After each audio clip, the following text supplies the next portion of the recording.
تو رب سے کہہ ربنا آتنا فی الدنیا حسنۃ وفی الآخرۃ حسنۃ وقنا عذاب النار۔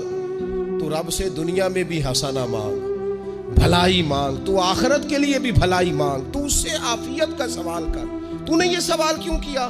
عرض کی یا رسول اللہ کرم ہو گیا ہے، مجھے سمجھ آ گئی، اب میں اسی طرح ہی کروں گا۔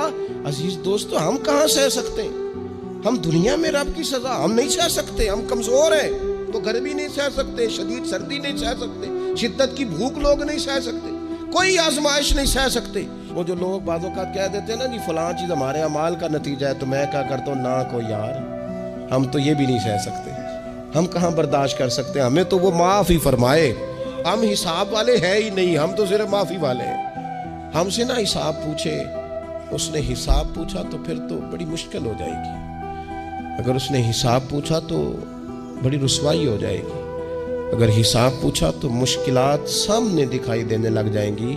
ہم سے تو وہ درگزر والا معاملہ کرے، ہم سے تو وہ کہے جا میں نے محبوب کے صدقے تجھے معاف کیا، جا تیرے لیے رحمت اور بخشش والا فیصلہ کیا۔